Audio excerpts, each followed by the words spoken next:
Dr. Richard Curtis, and I'm a member of the steering committee of 9/11 Truth Seattle. I first met our featured speaker as a student at the School of Religion at Claremont Graduate University.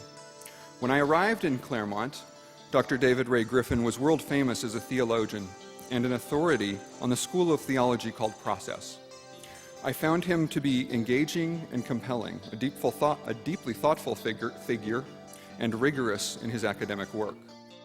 As a professor at the Claremont School of Theology and at Claremont Graduate University for 30 years, Dr. Griffin was also a co-director of the Center for Process Studies, and somehow found the time to publish dozens and dozens of articles and to write or edit 25 books.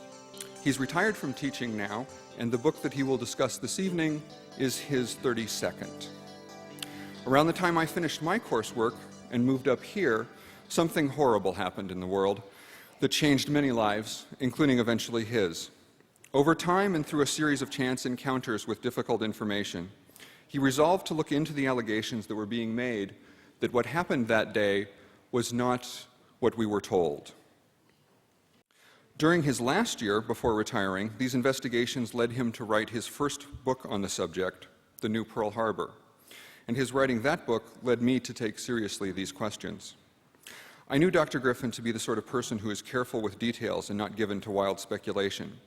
That book changed my life, and most of you here probably have some sort of story to tell about what brought you to ask those difficult questions, and even more so to face the disturbing answers that follow. In the last couple of years, a few official and unofficial bodies have attempted to argue that Dr. Griffin and what has come to be called the 9/11 Truth Movement are mistaken. And they've attempted to explain how what we were told is possible, in spite of the obvious impossibilities identified by various researchers over the years. Tonight, Dr. Griffin will reply to those critics of the Truth Movement. And now, it's my pleasure to present to you Dr. David Ray Griffin, author of the new book, Debunking 9/11 Debunking, an answer to popular mechanics and other defenders of the official conspiracy theory. Dr. Griffin.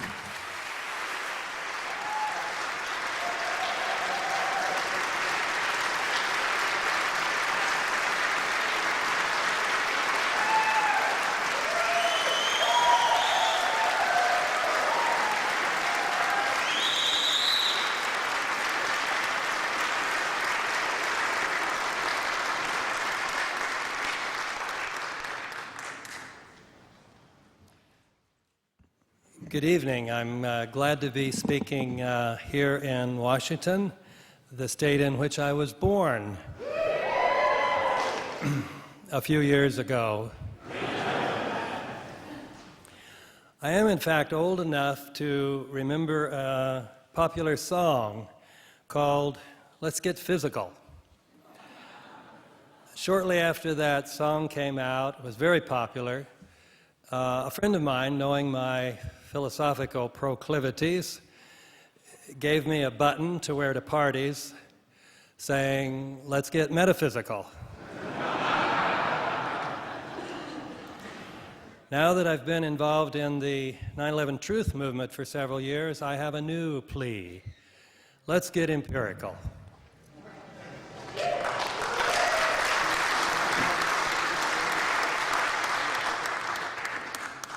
And that's the title of my lecture tonight, 9/11, Let's Get Empirical. The reason I make this plea is explained in the first page of my new book, Debunking 9/11 Debunking. I begin by saying the evidence that 9/11 was an inside job is overwhelming. Most people who examine this evidence with an open mind find it convincing. The only problem is to get people, especially journalists, to examine this evidence. Many of them believe that they need not do this because they already know that the claim that it was an inside job is false. As a result, many journalists, whether writing for the New York Times or the Guardian or the Progressive or the Nation, have pontificated about 9/11 while revealing that they know virtually nothing about the relevant facts. The question about what happened on 9/11 can be answered responsibly, however, only on the basis of a knowledge of these facts. And yet many journalists, like many other people, have used various means to avoid getting empirical about 9/11. One way to avoid getting empirical relies on an ambiguity in the term conspiracy theory. There are two main theories about what happened on 9/11. According to the government's theories, the attacks were planned by members of Al-Qaeda under the inspiration of Osama bin Laden.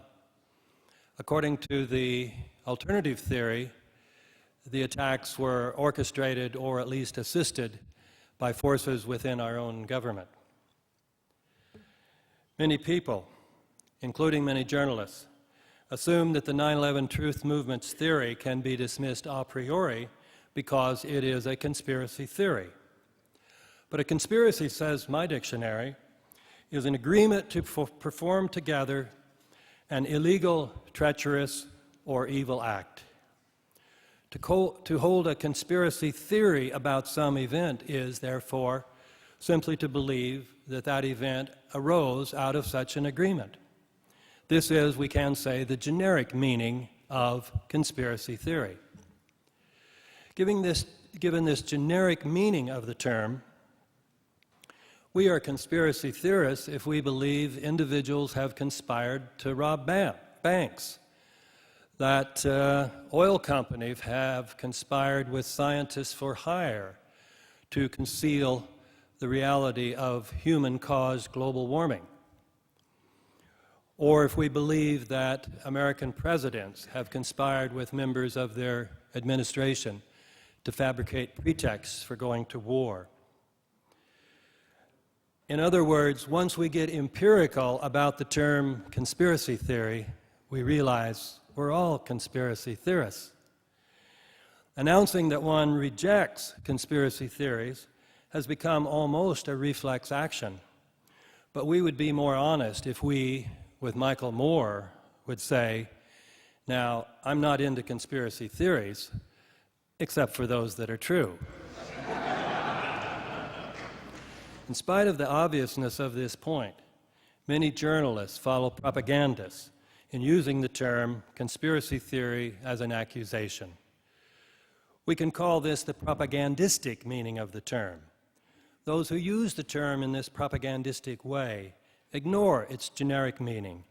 They thereby equate theories as such, conspiracy theories as such, with a particular type of conspiracy theory, that is, the ones that are irrational, unscientific, kooky. Now, there are certainly many conspiracy theories of that nature. But our newspapers and TV news programs reveal some new conspiracy almost every day as a fact. So it is dishonest. It is pure propaganda to imply that all conspiracy theories are unworthy of belief. Those who use the term in this propagandistic way against the 9/11 Truth Movement never point out that the government's theory, which they endorse, is also a conspiracy theory. That the only difference between the two theories is the identity of the conspirators. For example, Jim Dwyer of the New York Times wrote a story entitled, "Two U.S. Reports Seek to Counter Conspiracy Theories About 9/11. A more accurate title would have been, "Two U.S. Reports Say Government's Conspiracy Theory is Better Than Alternative Conspiracy Theory." In an essay entitled, "Enough of 9/11 Conspiracy Theories Already," Matthew Rothschild of The Progressive said, "Here's what the conspiracists believe. 9/11 was an inside job. Members of the Bush administration ordered it, not Osama bin Laden. Arab hijackers may not have done the deed. The Twin Towers fell not because of the impact of the airplanes and the ensuing fires, but because of explosives. I'm amazed at how many people give credence to these theories." He did not have a paragraph saying, Here's what the government's conspiracists believe. 19 hijackers with knives and box cutters defeated the most sophisticated defense system in history. Hani Hanjour, who could barely fly a Piper Cub, flew an astounding trajectory to crash Flight 77 into the Pentagon, the most well-protected building on the planet. Other hijacker pilots, by flying planes into 2 buildings of the World Trade Center, caused 3 of them to collapse at virtually free-fall speed, straight down. I'm amazed at how many people give credence to these theories.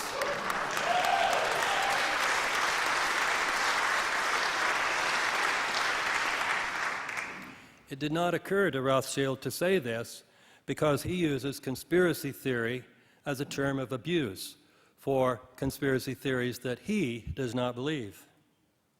A senior editor for In These Times, writing about his experience in 2005 of seeing my C-SPAN lecture, 9/11 and American Empire, wrote that, having always thought highly of Griffin, it was shocking to see him pushing a radical conspiracy theory about 9/11 on C-SPAN. What could have transformed this sober, reflective scholar into a conspiracy theorist? The truth, of course, was that I had been a conspiracy theorist all along, but I didn't become a conspiracy theorist in his eyes until I rejected the government's conspiracy theory in favor of the alternative. If these writers can't think in these terms, all the more could they not dare to think that the reason I changed from the one theory to the other was that I finally got empirical. I went from knowing virtually nothing about the relevant facts to knowing quite a few of those facts.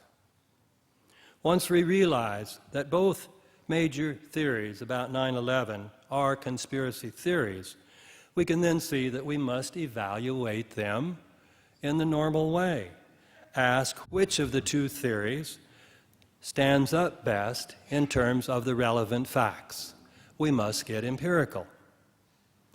But it might still be thought, we need not spend our time studying all those facts, all those tiresome details about standard procedures, timelines, the maximum temperature of office building fires, the melting point of steel, the testimonies of people at the World Trade Center who said they heard explosions going off, and so on, because we can know a priori that the alternative theory, according to which 9/11 was orchestrated or at least assisted by the Bush-Cheney administration, is false. We can know this because we can know that that administration would not have deliberately killed some 3,000 of its own citizens.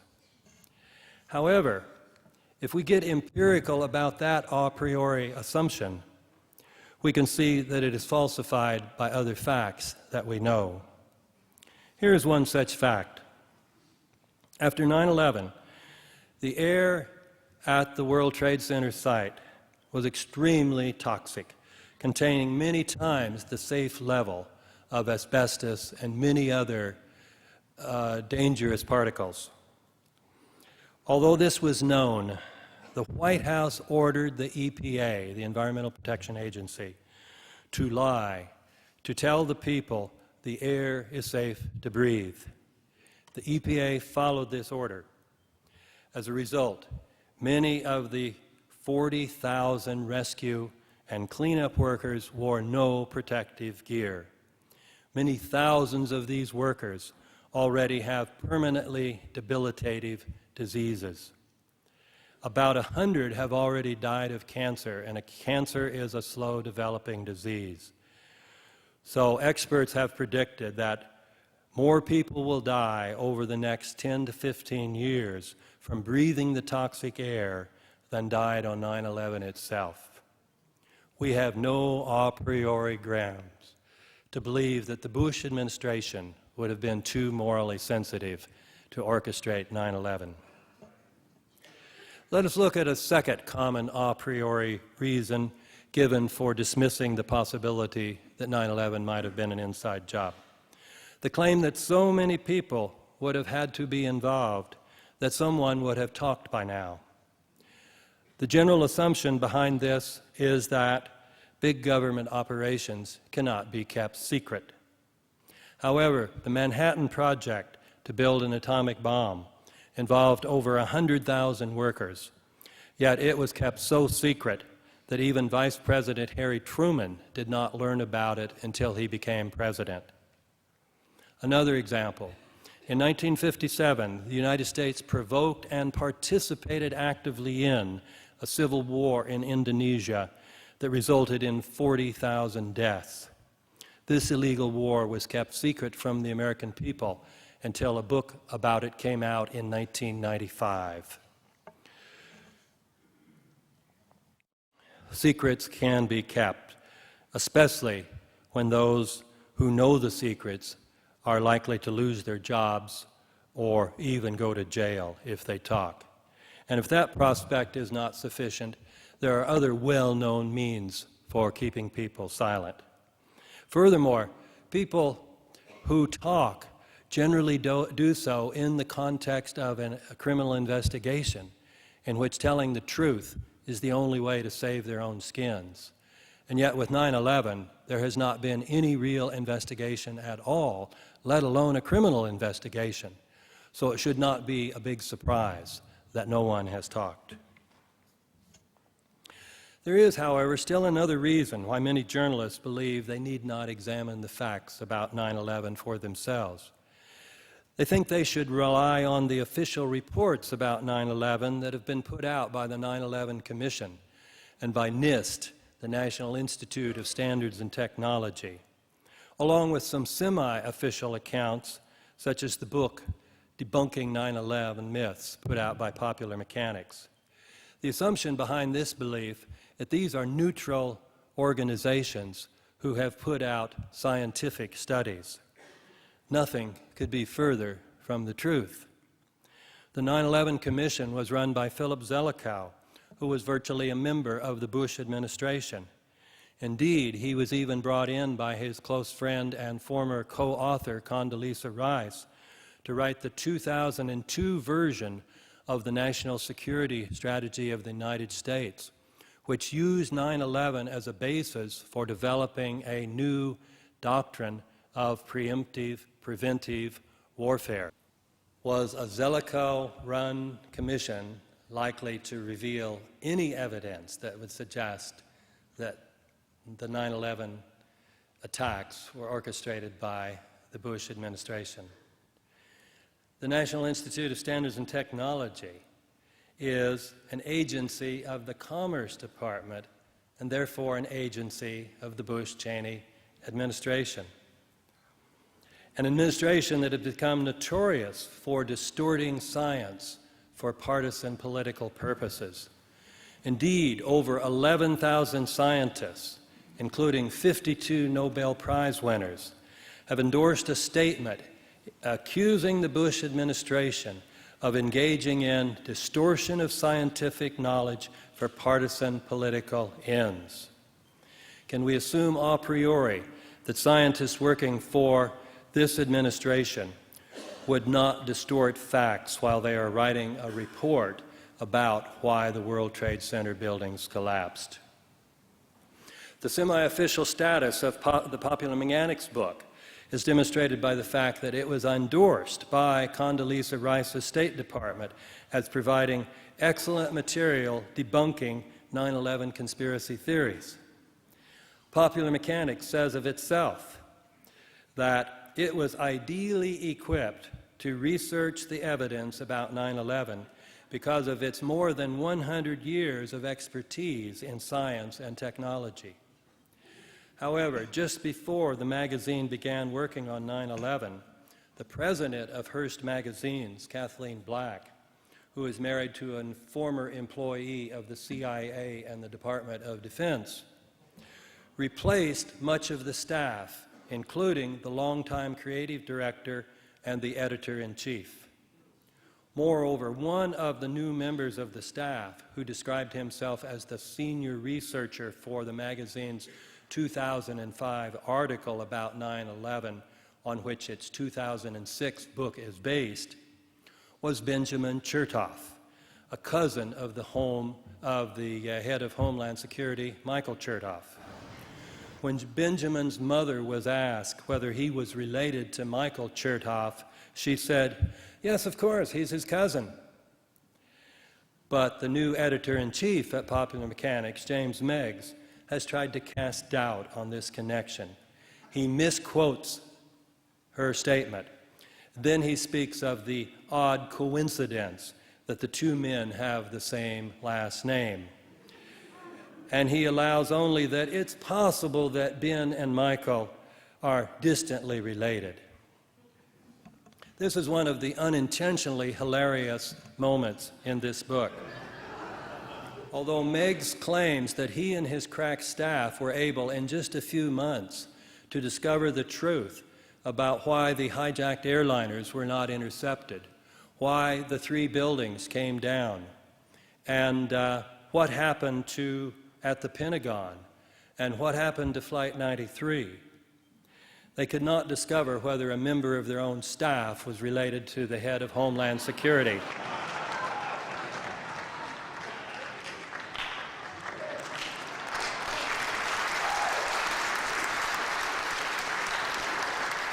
The moral of this discussion, in any case, is that none of these official or semi-official reports can be assumed to be the unvarnished truth about 9/11 or anything close. However, many journalists, treating these reports as if they were authoritative, have been led to absurd conclusions. For example, Alexander Cockburn accepts the 9/11 commission's claim that the military failed to intercept the hijacked airliners because of incompetence at the FAA.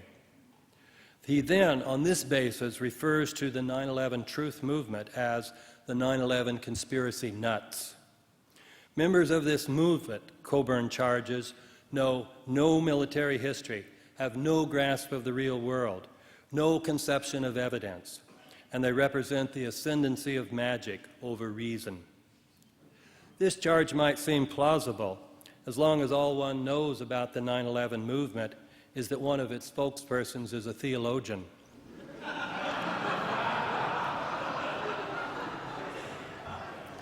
Cockburn calls me the guru of the 9/11 conspiracy movement, as if it were a faith-based movement, not a fact-based movement.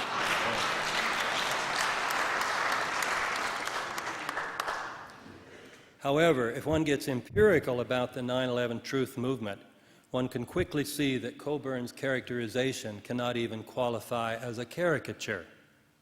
The movement includes Colonel Robert Bowman, the head of the Star Wars program during the Ford and Carter administrations, Andreas von Bülow, former state secretary in the German Federal Ministry of Defense, General Leonid Ivashov, former chief of staff of the Russian Armed Forces, Colonel Robert D. Ray, a highly decorated Vietnam veteran who became Deputy Assistant Secretary of Defense during the Reagan administration, and many other former military officers, such as Lieutenant Colonel Guy Razor, an Air Force fighter pilot who says, "After 4+ years of research since retirement in 2002, I am 100% convinced that the attacks of September 11, 2001 were planned, organized, and committed by treasonous perpetrators that have infiltrated the highest levels of our government."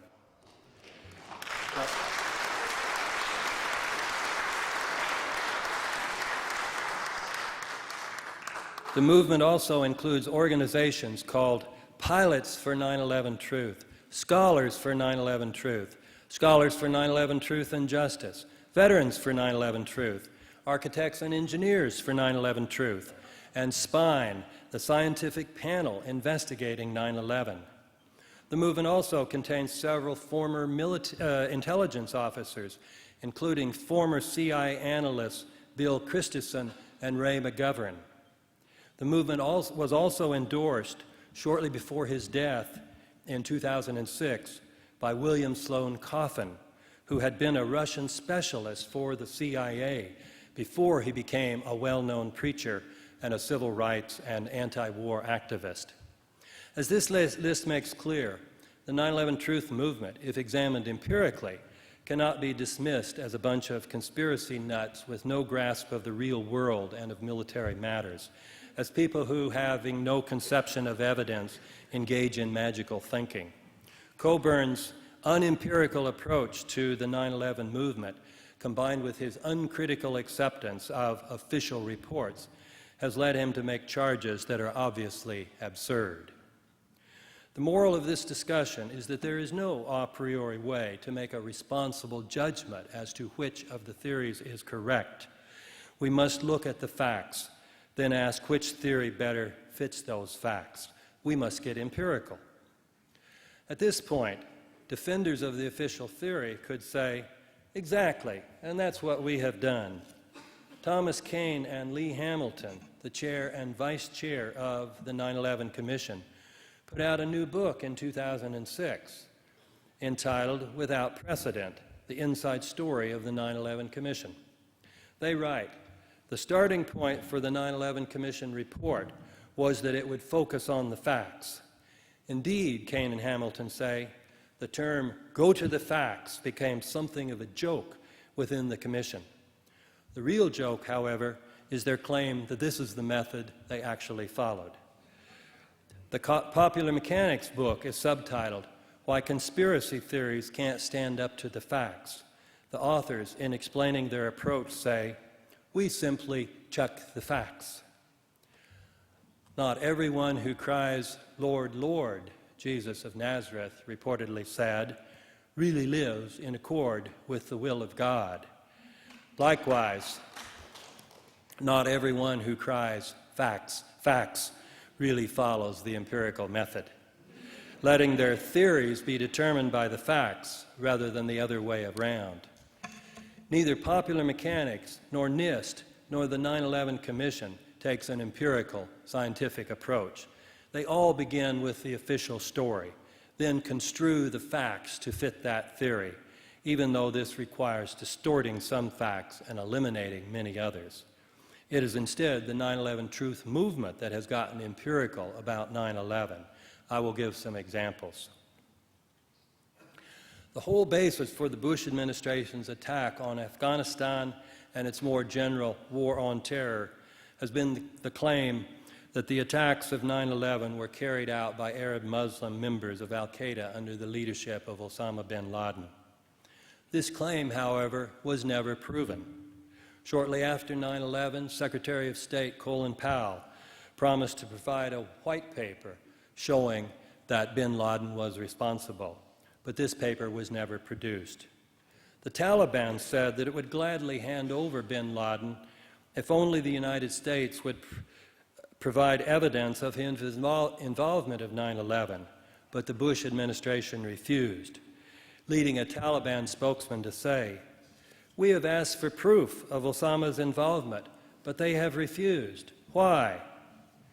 The 9/11 Commission, in spite of Kane and Hamilton's stated commitment to go to the facts, makes no mention of any of these facts. In claiming that they started with the facts, Kane and Hamilton say that their commission was not setting out to advocate one theory or interpretation of 9/11 versus another. And yet, they tell us, when we set up our staff teams, we told one team to tell the story of al-Qaeda's most successful operation, the 9/11 attacks. If that's not starting with a theory, what would be? The 9/11 movement, by contrast, has gotten empirical about this matter. With regard to the alleged hijackers, there was, according to the government, much evidence that implicates them, such as video frames of them at airports, passports found at crash sites, and Mohammed Atta's luggage filled with incriminating evidence that they say is luggage that was supposed to get on Flight 11. The 9/11 Truth Movement, however, has pointed out that none of this evidence can withstand scrutiny. It contains absurdities, such as when the first plane to strike the World Trade Center is said to have resulted in a passport jumping out of the plane and falling to the ground unsinged by the fireball that was created. Another passport and a red bandana, some people said the hijackers were wearing red bandanas, were found at the crash site of United 93, although none of the plane is visible at the site. According to the official theory, the plane was coming down 580 miles an hour at a steep angle and went into the soft soil of Pennsylvania so hard and so fast it went completely underground. And yet somehow there must have been an open window, the bandana and the passport jumped out. Moreover, the incriminating evidence in Mohammed Atta's alleged luggage contained his will. Now, if you were going to fly a plane into the World Trade Center, would you take your will? I'm unfortunately not making this stuff up. Moreover, the 9/11 Commission, in defending the official conspiracy theory, portrayed Atta and the others as devout Muslims, ready to meet their maker. But real truth seekers, getting empirical, have pointed out that Atta and several other of the alleged hijackers loved gambling, cocaine, alcohol, pork, and lap dances. These facts were even reported in the Wall Street Journal. And yet the 9/11 Commission, in spite of its professed love for facts, said it had no idea why these men often went to Las Vegas. Another stunning discovery occurred when one member of the 9/11 Truth movement decided to get empirical about an especially puzzling matter. The fact that the FBI's website on Osama bin Laden as a most wanted terrorist said nothing about 9/11. It mentioned other terrorist acts for which he was wanted, but nothing about 9/11.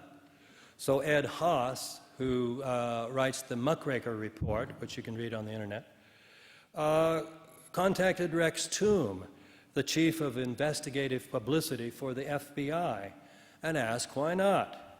Toom replied, "The reason why 9/11 is not mentioned on Osama bin Laden's most wanted page is because the FBI has no hard evidence connecting bin Laden to 9/11.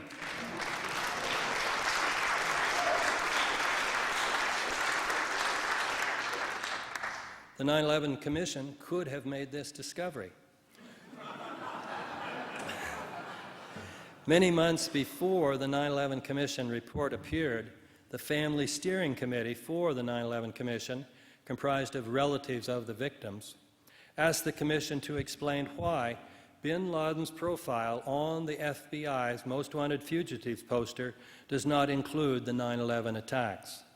However, the fact-loving 9/11 Commission, besides not answering this question, did not even reveal this fact to the American people. Another essential element in the official conspiracy theory is that several passengers on the airliners made phone calls to loved ones that morning, reporting that their plane had been hijacked by foreigners. Some of these calls were reportedly made on seatback phones, and such calls were clearly possible. But cell phones were reportedly used for many of the calls, especially from United Flight 93, from which about 10 cell phone calls were reportedly made. These calls have been publicized by movies about this flight. But there is extremely strong evidence that these calls would not have been possible in 2001. Given the technology at that time, a cell phone had to get a signal from a cell site, and these signals were sent out horizontally, not vertically. There was, to be sure, some leakage upwards, so a cell phone on a low-flying small plane could get a good signal. But as the plane got higher, success became increasingly unlikely. Most anecdotal evidence indicated that calls from small planes were impossible much above 8,000 feet, and that calls from airliners with their much greater mass were generally impossible above 2,000 feet. This anecdotal evidence was in strong tension with the official story, according to which calls were made from airliners flying from 25,000 to 40,000 feet. Seeing this tension, Canadian computer scientist and mathematician Key Dewdney, who had long written a column for Scientific American, decided to get empirical. Going up in a twin-engine airplane, he found that the success rate for attempted cell phone calls decayed to 0 by the time he reached 7,000 feet. Successful cell phone calls from airliners flying at 30,000 feet, he concluded, would have been flat out impossible. Dewdney's conclusion was reinforced by the fact that in 2004, Qualcomm Incorporated announced with great fanfare that it had developed a new kind of technology in which a cellular base station on the plane called a picocell uses a satellite to transmit its calls. Passengers on the test flight, Qualcomm announced, were able to place and receive calls as if they were on the ground. American Airlines, which conducted the test flight, said that this new technology would become operative in 2006. The truth of Dewdney's conclusion is also supported by a story in the Travel Technologist, published 1 week after 9/11, which said, "Wireless communication networks weren't designed for ground-to-air communication. Cellular experts privately admit that they're surprised that the calls were able to be placed from the hijacked airplanes. They speculate that the only reason the calls went through in the first place is that the aircraft were flying so close to the ground. But the aircraft were not flying close to the ground. According to the 9/11 Commission itself, United 93 was at 34,300 feet when the passengers began making calls, then climbed to 40,700 feet. How do defenders of the official story handle this problem?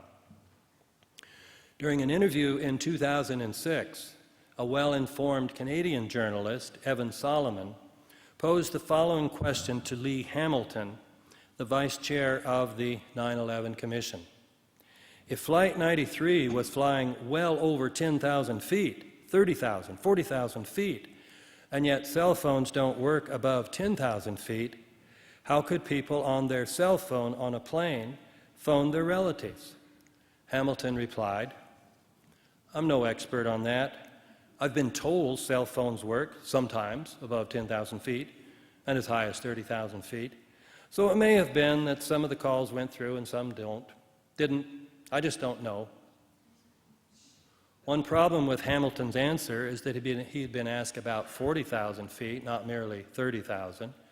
But the more serious problem is that although Hamilton was one of the leaders of the 9/11 Commission, which defended the official story, said there was no doubt about the fact that it was carried out by hijackers. When challenged about one of the foundational pillars of that story, said, "I just don't know." Moreover, his statement that he had been told that cell phones sometimes worked as high as 30,000 feet suggests that his 9/11 Commission had performed no tests and had not even discussed this issue, although it had long been raised by critics of the official story. Most unempirical. The same lack of empirical curiosity permeates Popular Mechanics' treatment of the issue.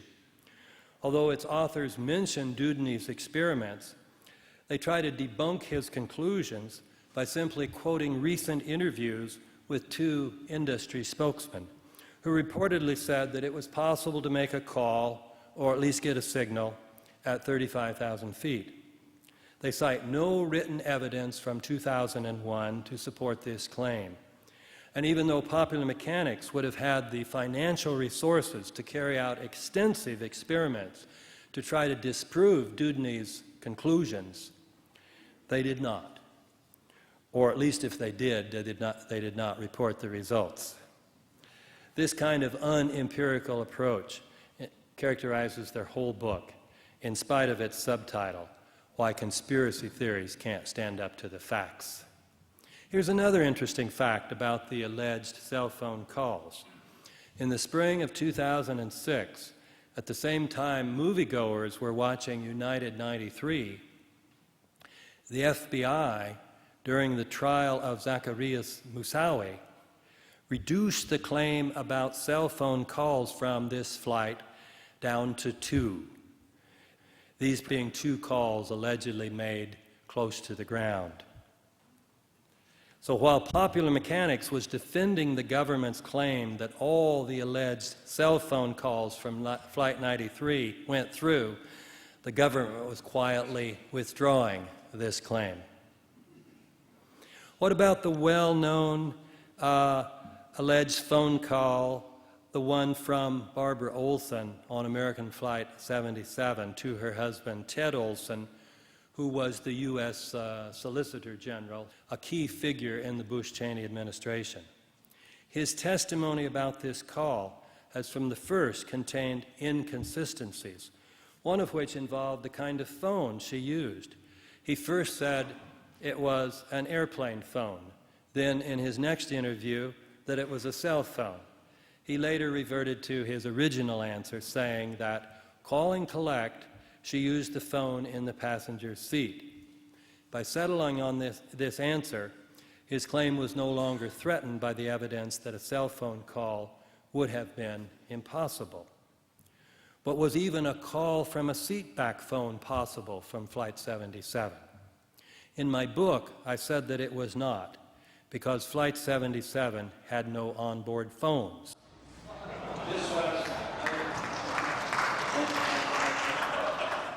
This was based on email messages from American Airlines in 2004 saying that the Boeing 757s made for American Airlines, unlike those made for United, had no onboard phones.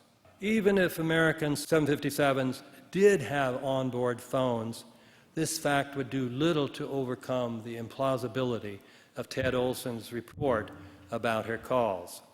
One problem is that she was the only person who allegedly used an onboard phone to make a call from that flight. And yet, she reportedly said that all the passengers were herded to the back of the plane. Are we to believe that they watched Barbara Olson make 2 calls from an onboard phone, and none of the other 60-some people said, oh, golly, maybe I'll grab an onboard phone and make a call to my own loved ones? Furthermore, she reportedly said that the hijackers were armed, but all she mentioned were knives and box cutters. And these hijackers were very small men, from 5 foot to 5'7" at the most. There would have been only 3 or 4 of them in the cabin. At least one, Hani Hanjour, had to be flying the plane. And here we have 60-some passengers and crew, and she specifically said both pilots. One of those pilots was Charles Chick Burlingame. Are we supposed to believe that these 60-some people, led by Burlingame, could not have easily overpowered these 3 or 4 small men with knives and box cutters? The whole story is just absurd. Still another problem has been pointed out by British Columbia's Roland Morgan. He said, he has written, Ted Olson could shut up his critics by simply producing the Department of Justice's telephone accounts, showing a couple of hefty reverse charges entries charged from Flight 77's airphone number at around about 9:20 a.m. on the 11th of September, 2001. But such accounts have never been produced. The official story simply cannot handle the facts about cell phones or about Barbara Olson's alleged call. But how does the 9/11 Truth movement handle the fact that so many people reported receiving calls from their loved ones from these flights? Do we have to claim implausibly that all of these people were lying? No, because even though the cell phone technology was not in place at that time to make such calls, there was another kind of technology that was. I speak of the technology of voice morphing. It was sufficiently perfected in 1999 as a test demonstrated that was reported in the Washington Post. In this test, the voice of General Carl Steiner, who was quite well known, was heard to say, "Gentlemen, we have called you together to inform you that we are going to overthrow the United States government." Now, Steiner, of course, never said any such thing, but everybody in the room would have sworn that was Steiner's voice.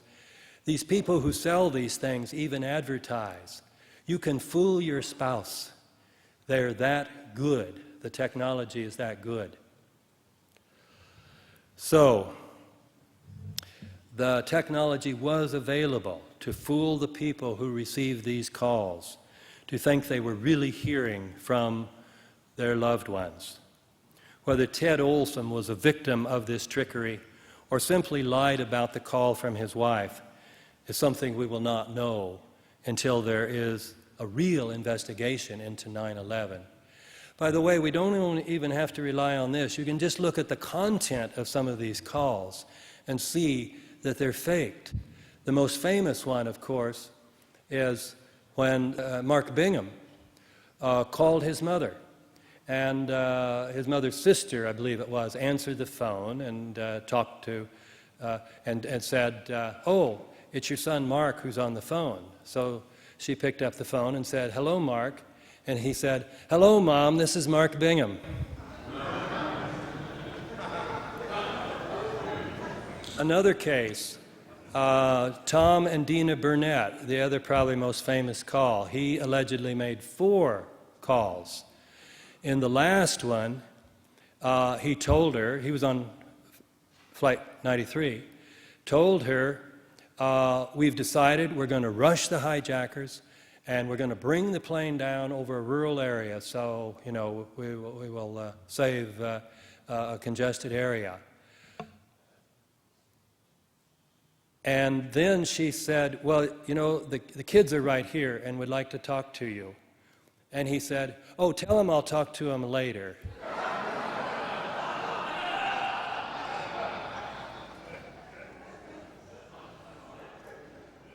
In any case, these are some of the things we've learned by getting empirical about 9/11. But there's much more. Another issue is why, assuming the truth of the story that the planes were hijacked, the U.S. military failed to intercept them before they could strike their targets. The official story is that it was the FAA's fault. For the first 3 years, the military claimed that although the FAA did notify it about all 4 flights, these notifications came too late.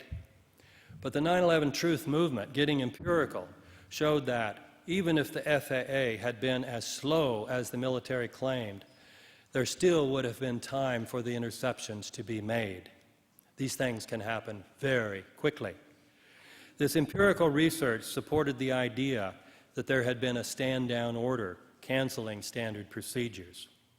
However, in the summer of 2004, perhaps in response to these findings, the 9/11 Commission, in producing its report, came up with a radically new story, saying that the FAA, after notifying the military about the first flight only 9 minutes before it crashed into the North Tower, did not notify it about the other 3 flights at all until after they had already crashed. This new story was popularized by Michael Bronner in a Vanity Fair article called 9/11, The NORAD Tapes, to which I devote the first chapter of my book. The tapes in question were used by the 9/11 Commission to construct its new story. The military later gave these tapes to Bronner, who, as one of the producers of the film United 93, had proven that he would faithfully support the official line. The fact that Bronner was singled out by the military to receive these tapes means that his article can be considered a semi-official report. And Bronner surely did what the military had hoped, claiming that these tapes present the authentic military history of 9/11. but there are many reasons to doubt this claim. Let's take the claim that the FAA's air traffic controllers did not contact the military about the first flight, American Flight 11, until 8:38, only 9 minutes before it hit the tower. This would have been 24 minutes after the controller had seen the first sign of trouble, and 13 minutes after they knew that the plane appeared to be hijacked. There are many reasons to doubt this account. One of these involves discoveries I made while writing 9/11, debunking 9/11 debunking. Generally, I simply report other people's discoveries, but this time I did a little empirical work myself. This work involved extended email conversations with 2 air traffic controllers who have worked at FAA's Boston Center, which was in charge of Flight 11 when its troubles developed. Robin Horden, who worked there until 1981 and now lives in the Seattle area, and Colin Scoggins, who was and still is the military expert at Boston Center. Because of the information provided to me by these 2 men, we now have a much stronger evidence than we had before, which was pretty strong, that the official story about American Flight 11 is false. Although Scoggins did not himself say this, the information that he provided shows that his phone call to the military, to NEADS, must have occurred at about 8:29, not 8:38, as the official account claims. This would mean that the military had 18 minutes, not merely 9 minutes, to intercept Flight 11 before it got to Manhattan. Plenty of time, given the fact that such interceptions are usually made within 10 minutes. Horden's information shows, moreover, that the military must have been contacted even earlier, shortly after 8:20, when the transponder signal was lost and the plane went radically off course, as well as already having lost radio contact. This means that the military would have had over 25 minutes to make the interception. We have, therefore, very strong evidence that the military had been given a stand-down order, canceling standard procedures. This is only one of many examples in my book showing that if we get empirical, we can see that the tapes do not provide the authentic military history of 9/11. They have been doctored.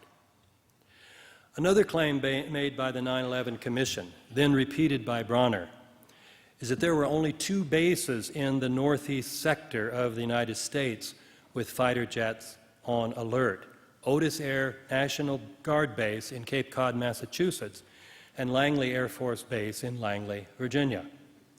Bronner, on the basis of this claim, says, referring to Colonel Robert Marr, the head of NEADS, incredibly, Marr has only 4 armed fighters at his disposal to defend about a quarter of the continental United States. Although this claim truly is incredible in the literal sense of the term, Bronner uses it, along with the 9/11 Commission, to explain why fighters were not immediately put over New York City to protect it, and why fighters to protect Washington, D.C. had to come all the way up from Langley. However, if Bronner and the Commission, while interviewing Scoggins, had asked him about this, he could have told them what he told me, that although it is technically correct that Otis and Langley are the only bases in that part of the United States that are designated as alert bases, this does not mean that they are the only bases from which NEADS could have drawn fighters. There were ready fighters in Atlantic City, New Jersey, Toledo, Ohio, Syracuse, New York, Burlington, Vermont, and Selfridge, Michigan, as well as Andrews Air Force Base right next to Washington, D.C., on which NEADS could have called. Once again, if we get empirical about 9/11, the official story disintegrates. Popular Mechanics makes an even more outlandish claim about alert fighters, alleging that after the end of the Cold War, the United States did not keep any armed fighters on alert. They support this claim with a statement by former Republican Senator Warren Rudman, who was quoted in a Boston Globe article as saying, "We don't have capable fighter aircraft loaded with missiles sitting on runways in this country. We just don't do that anymore. To expect American fighter aircraft to intercept commercial airliners is totally unrealistic." This quotation comes at the conclusion of Popular Mechanics' section on interceptions, in which it argued that the military's failure to intercept the airlines does not mean that there had been a stand-down order. This quotation was evidently intended as the knockout punch. However, if one actually reads the Boston Globe article, one finds that it does not conclude with that quotation from Rudman. Instead, the writer follows it by saying, "Otis offers something close to that posture, however. Its 102nd Fighter Wing is equipped with 2 armed and fueled aircraft ready to fly around the clock each day of the year." So much for Popular Mechanics' knockout punch and its honesty. What was true at Otis, incidentally, was true of other alert bases around the country. For example, Captain Tom Pickle Herring, a pilot at Homestead Air Reserve Base near Miami, was quoted in 1999 as saying, "We have weapons on our jets. We need to be postured such that no one would dare threaten us. If needed, we could be killing things in 5 minutes or less." What he means is from scramble order to being up several thousand feet in the air, going after other planes, 5 minutes or less. As this and many other examples show, the subtitle of the Popular Mechanics book needs to be expanded to read, "How Conspiracy Theories Cannot Stand Up to the Facts If We Are Allowed to Determine What the Facts Are." Another question that can be answered responsibly only on the basis of an empirical investigation of the facts is why 3 buildings of the World Trade Center collapsed after 2 of them were struck by airplanes. Early reports claimed that the fires had melted the steel. A BBC television special 2 days after 9/11 quoted 2 experts as saying this. But some early members of the 9/11 truth movement, Getting Empirical, pointed out that although steel does not begin to melt until it reaches about 1,500 degrees Celsius, 2,800 degrees Fahrenheit, the maximum temperature that can be reached by diffuse fires based on hydrocarbons such as jet fuel, kerosene, would be about 1,000 degrees Celsius, 1,800 degrees Fahrenheit. Accordingly, even if the fires had been as hot as building fires can possibly be, they could not come within 1,000 degrees Fahrenheit of the temperature needed to melt steel. In response to this debunking by the 9/11 truth movement, Popular Mechanics has accused the 9/11 movement of creating a straw man, which it could easily knock down. It implies, in other words, that no defenders of the official theory had ever said that the buildings collapsed because their steel melted. But the falsity of this claim is illustrated by the BBC special. It has also been illustrated much more recently by Lee Hamilton, the vice chair of the 9/11 Commission, while he was being interviewed by Evan Solomon of the Canadian Broadcast Corporation. Hamilton, saying that the Commission rejected the view that the buildings were brought down by explosives, said, "What caused the collapse of the buildings was that the superheated jet fuel melted the steel superstructure of these buildings." Hamilton's astounding statement suggests that the 9/11 Commission, while endorsing the government's theory that the towers collapsed because of the impact of the airplanes and the resulting fires, did not even discuss such elementary facts as the melting point of steel and the maximum temperature of diffuse hydrocarbon fires. The definitive report on the destruction of the towers was supposed to be provided by NIST, the National Institute of Standards and Technology. But its report, in spite of its thousands of pages, is far from definitive. Journalists have typically assumed that because the NIST report is based on the work of scientists, it is a scientific report. One of the main problems with the report, however, is that its conclusions are radically at variance with the work of its own scientists. For example, NIST suggests that the steel columns in the core of the towers buckled because they were heated up to 1,000 degrees Celsius, over 1,800 degrees Fahrenheit, at which point they would have lost 90% of their strength. NIST's own scientists, however, reported that none of the recovered steel had reached temperatures over 250 degrees Celsius, 480 degrees Fahrenheit. And these were columns around the perimeter of the building where there would have been more oxygen. The 47 core columns would have not gotten even that hot because so little oxygen was available in the core of the buildings.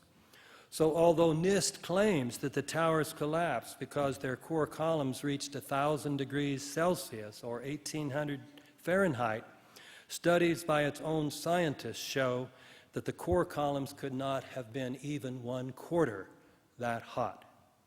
As this example shows, the NIST report on which popular mechanics and much of the press has relied is not a scientific report.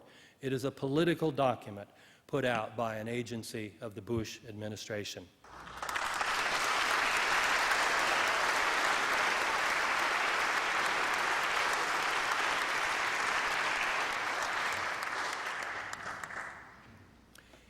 Equally unempirical is the treatment by NIST and popular mechanics of reports of explosions before and during the collapses.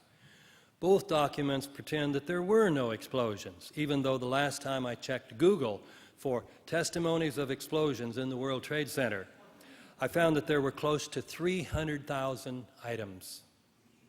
One of those items is an essay I wrote entitled Explosive Testimony, which quotes 41 people, including firefighters, emergency medical workers, employees of the World Trade Center, and journalists, reporting that they witnessed what seemed to be explosions. For example, Wall Street reporter John Bussey. You all know the Wall Street Journal, that left-wing rag. Its reporter John Bussey said, "I looked up out of my office window to see what seemed like perfectly synchronized explosions coming from each floor, one after the other, from top to bottom. The floors blew to pieces." Another item on the internet is an essay by Canadian professor Graham McQueen, which shows that even if we restrict our focus to members of the New York Fire Department, we have 118 testimonies suggestive of explosions in the towers. NIST and popular mechanics, however, write as if these testimonies did not exist. Nothing better illustrates their wholly unempirical, unscientific approach. This unempirical approach is reflected, moreover, in journalistic accounts that rely on these official and semi-official reports. For example, Alexander Cockburn, in assuring his readers that members of the 9/11 Truth Movement are nuts, said, "People inside who survived the collapse didn't hear a series of explosions." Cockburn thereby revealed that he had not studied the evidence enough to be aware of one of the best-known testimonies by a person inside the towers, North Tower employee Teresa Valise. She said that while she was making her way downstairs, there were explosions going off everywhere. I was convinced that there were bombs planted all over the place, and someone was sitting at a control panel, pushing detonator buttons. There was another explosion, and another. I didn't know where to run. As Cockburn's embarrassing essay demonstrates, journalists cannot safely rely on reports written to support the official conspiracy theory. They need to get empirical about 9/11. NIST and Popular Mechanics, besides dealing with testimony about explosions in an unempirical manner, do the same with regard to reports that molten metal was found under the rubble. The scientists at NIST, unlike Lee Hamilton, knew the fire could not have melted any steel. So their preferred method of dealing with this problem was to ignore or even deny the reports. John Gross, one of the chief authors of the NIST report, was captured on film while he was making a public presentation, saying that he knew of absolutely no eyewitness who has said there was a pool of molten steel. Popular Mechanics cites a professor's claim that the photographs said to show melted steel really show materials that appear to be other than steel, such as glass with unmelted steel rods in it. Popular Mechanics then quotes triumphantly this professor's observation that glass melts at a much lower temperature than steel.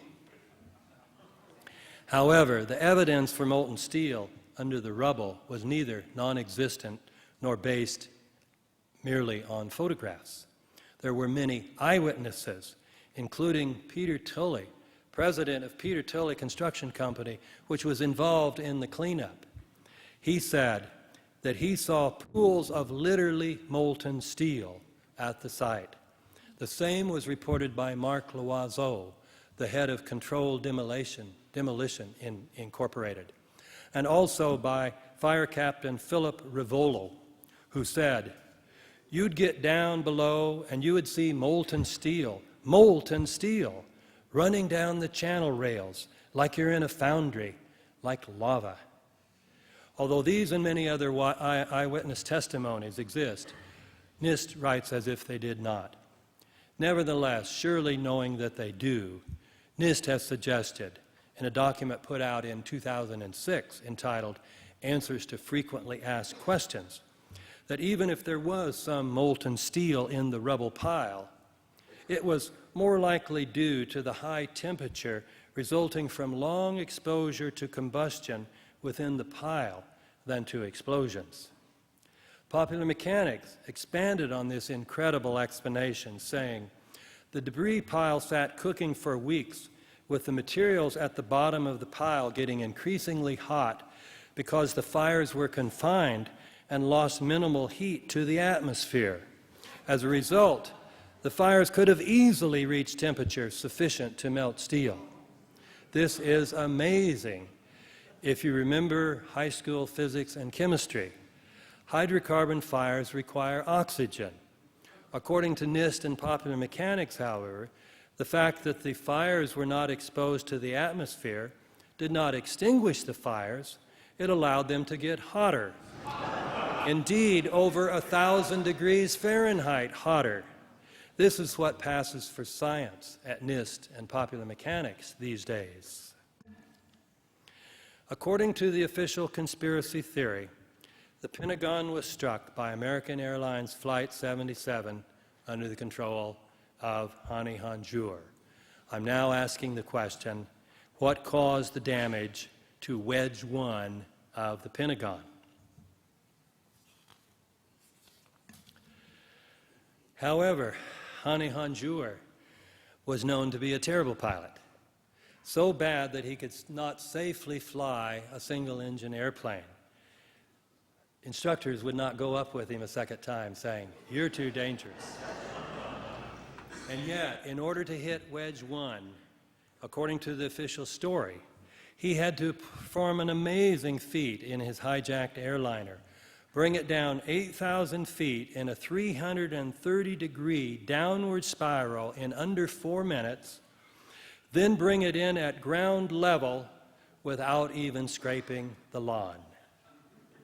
Getting empirical about this claim would simply mean asking some experienced airline pilots if this was possible.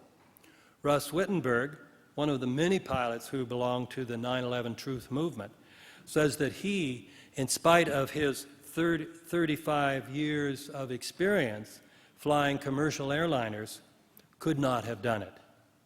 For an amateur who couldn't even fly a Cessna to maneuver the jetliner in such a highly professional manner, Wittenberg adds, would have been totally impossible. Ralph Omholt, a former 757 pilot, agrees, saying, the idea that an unskilled pilot could have flown this trajectory is simply too ridiculous to consider. How did popular mechanics deal with this problem? It ignored it. Although its authors like to tell us how many experts they consulted, they do not report asking any airline pilots if Honjour could have flown this trajectory. Indeed, they do not even mention this trajectory. They refer to this part of the alleged flight of American 77 only in passing. That is, after arguing that although Honjour had never flown an airliner and was a terrible pilot, he was able to get this plane back to Washington by simply putting it on autopilot. And then they add, he steered the plane manually for only the final 8 minutes of the flight, for only the final 8 minutes when the impossible was done. Popular Mechanics claims that it has shown all the key claims of the 9/11 truth movement to be mistaken. One of the movement's central claims, however, is that whatever damaged the Pentagon, it could not have been Flight 77 under the control of Hani Hanjour. Popular Mechanics does not even try to refute this claim, perhaps hoping that most of its readers will not notice. There has been much controversy within the 9/11 movement itself as to exactly what happened at the Pentagon. But on this point, there is absolute unanimity. Even those who believe that it was a Boeing 757 may even believe that it was Flight 77, say, but of course, it couldn't have been under the control of Hani Hanjour. So we've got absolute unanimity on that point. And on my next one. The Popular Mechanics book also fails to deal with another claim on which there is unanimity, that if al-Qaeda terrorists had hijacked an airliner in order to crash it into the Pentagon, they would have not chosen to hit Wedge 1. This claim is based on several empirical facts about this section of the Pentagon. For one thing, Wedge 1 was the only section that had been renovated to make it less vulnerable to terrorist attacks. Also, because the renovation was not yet complete, it was only sparsely populated. A strike on any other part of the Pentagon, therefore, would have caused far more damage and far more death. Moreover, terrorists who hated America would presumably have wanted to kill some of the Pentagon's top brass and the Secretary of Defense. And yet these people were safely on the opposite side of the Pentagon, as far from Wedge 1 as possible. All these facts, moreover, were well known.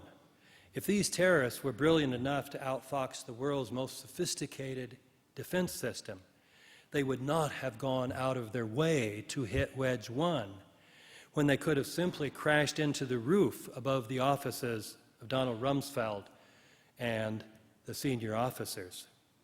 Here is what Popular Mechanics says about this problem. That was it.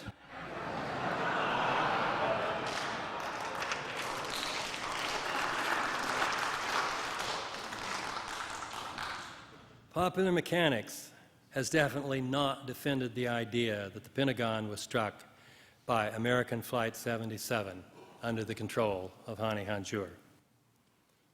Another problem with the official conspiracy theory involves the crash of United Flight 93 in Pennsylvania. At first, the official story was that it crashed because the heroic passengers brought it down. The story was later changed to say that the hijackers brought it down because they feared that the heroic passengers were going to overcome them and gain control of the plane. And so they brought it down at 580 miles per hour. From the first, however, there was considerable evidence that the flight was actually shot down by a U.S. military jet. This evidence is of many types.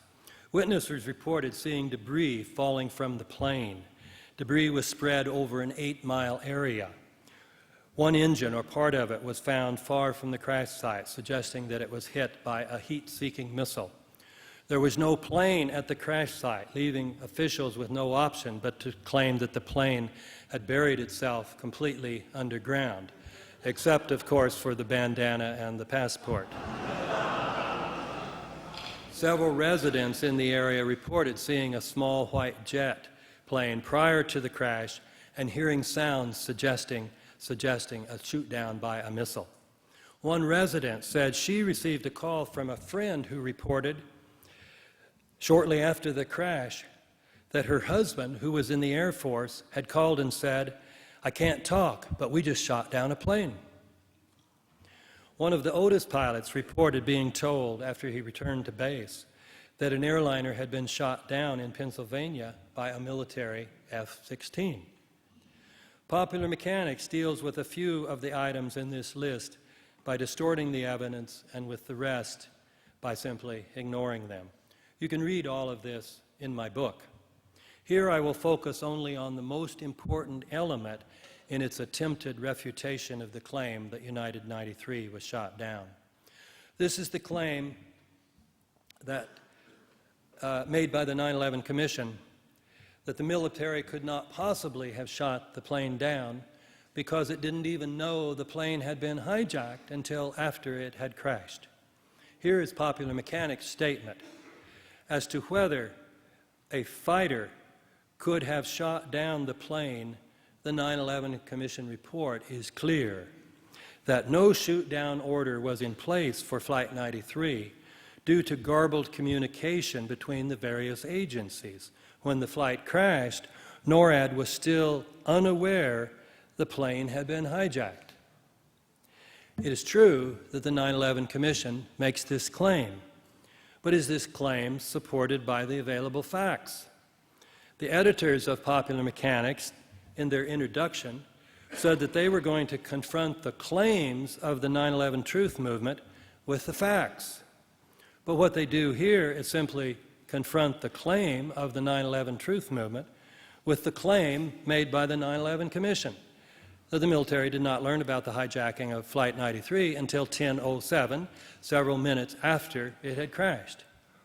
In citing this claim as authoritative, it simply ignores the empirical fact that many of the participants made statements that contradicted the Commission's claim. Here are some examples. General Larry Arnold was the commanding general of NORAD within the continental United States. When asked by the 9/11 Commission what NORAD was doing at 9/24, Arnold said, "Our focus was on Flight 93, which was being pointed out to us very aggressively by the FAA. 9/24 was 40 minutes earlier than the 9/11 Commission later claims the FAA told the military about this flight." During an interview with Peter Jennings on ABC in 2002, Brigadier General Montague Winfield, who was the Deputy Director of Operations at the National Military Command Center in the Pentagon, said, "We received the report from the FAA that Flight 93 had turned off its transponder and was heading towards Washington, D.C. Other military officers have testified that, besides knowing about United 93, the military was tracking it. 2 days after 9/11, General Myers himself said that fighters were scrambled on the airliner that eventually crashed in Pennsylvania. We had gotten somebody close to it. 2 days after 9/11, Paul Wolfowitz, who was then Deputy Secretary of Defense, said that the Air Force was tracking the hijacked plane that crashed in Pennsylvania and had been in position to bring it down if necessary. In 2002, Colonel Robert Marr, the head of NEADS, told Peter Jennings that having received shoot-down authorization from Richard Clark, he passed that on to the pilots, adding, "United Airlines Flight 93 will not be allowed to reach Washington, D.C." 2 pilots, moreover, have independently said that they received those orders and would have shot down Flight 93 if it had not crashed on its own. Like Wolfowitz, these pilots deny that the flight was actually shot down. But the question at issue is the 9/11 Commission's claim that the military did not even know that this flight had been hijacked. And their testimony, like that of Arnold, Clark, Marr, Myers, Wolfowitz, and Winfield, directly contradicts that claim. We have extremely strong evidence, therefore, that insofar as the NORAD tapes given to the 9/11 Commission and Michael Bronner say otherwise, they have been doctored. They do not provide the authentic military history of 9/11 or anything close to it. In this lecture, I've given several examples of what you can learn about 9/11 if you get empirical, checking the actual facts rather than simply, like popular mechanics and far too many journalists, equating the facts with the claims made by people defending the official conspiracy theory. But if reporters and news organizations would develop the courage to get empirical about 9/11, the official theory will completely unravel. Evidence for this claim is provided by former senior CI analyst Bill Christensen, who said in a letter to friends in August of 2006, "I spent the first 4.5 years since September 11th utterly unwilling to consider seriously the conspiracy theories surrounding the attacks of that day. In the last half year, and after considerable agony, I've changed my mind."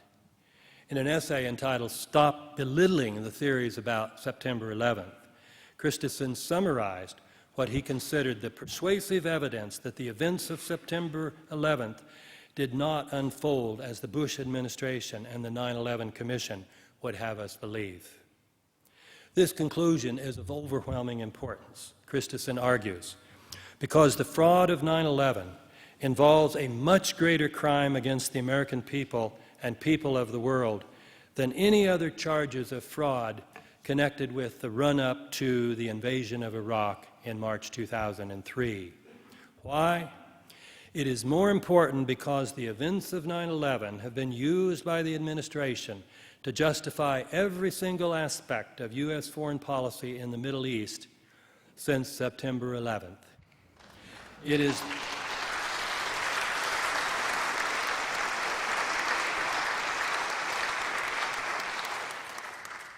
Christensen continues, it is more important also because it affects the very core of our entire political system.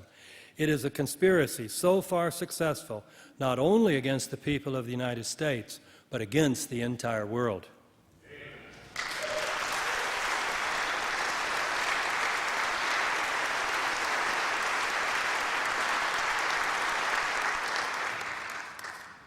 Christensen's analysis makes clear why getting the truth about 9/11 publicly revealed is so important. Getting it revealed, however, will be very difficult. One reason was pointed out by former CIA case officer Robert Baer. He's the man upon whom the movie Syriana was based, the George Clooney character. And he is the one that was assigned to write the review of the new Pearl Harbor for The Nation several years ago, at which time he ridiculed me for being a conspiracy theorist. But during this recent interview with Tom Hartman of Portland, he indicated that he had changed his mind. Now he believed 9/11 was an inside job.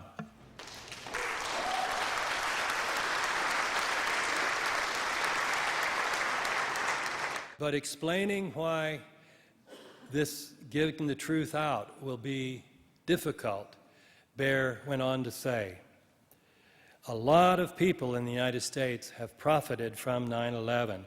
Great fortunes are being made. This is a problem for getting the truth about 9/11 revealed, because those who are making great fortunes include corporations who wield great influence over what can be reported in the mainstream media. Nevertheless, I believe there is still hope that the truth may come out. Other countries, such as Canada and several European countries, may begin exposing the lies so loudly that the American press will not be able to pretend not to hear. The activist side of the 9/11 truth movement in the United States and other countries may begin organizing mass rallies to demand that the truth finally be told. The Democrats, now in control of Congress, may develop the courage to hold hearings about 9/11. If so, the press will have little choice but to report on them. At some point, the press will realize that to save its own reputation, it will need to get out front on this story so that it can take credit for revealing it.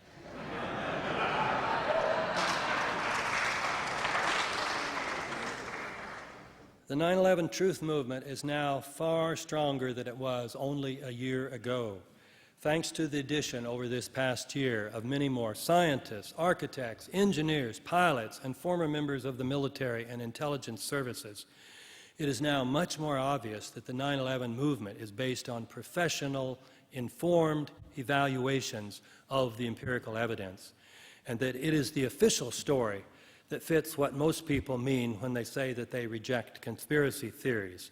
Theories that, being based on groundless speculation, are wildly at odds with the evidence, except evidence that has been planted. But perhaps the greatest boon to the 9/11 truth movement is the fact that in 2006, defenders of the official theory changed their strategy. Rather than continuing simply to ridicule or completely ignore the claims of the 9/11 truth movement, they decided to try to debunk our claims. These attempts backfired because they served only to make clear how completely at variance with the empirical evidence the official theory is. They made clear that the official story cannot be defended. By demonstrating this, my latest book is evidently more convincing than my previous ones. In a statement on Amazon.com, international lawyer John Whitbeck says, "After reading David Ray Griffin's previous books on the subject, I was over 90% convinced that 9/11 was an inside job. Now, after reading Debunking 9/11 Debunking, I regret to say, 100% convinced." I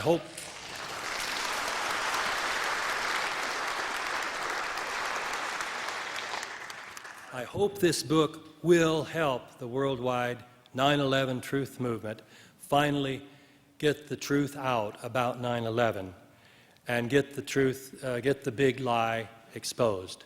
Thank you very much for your kind attention.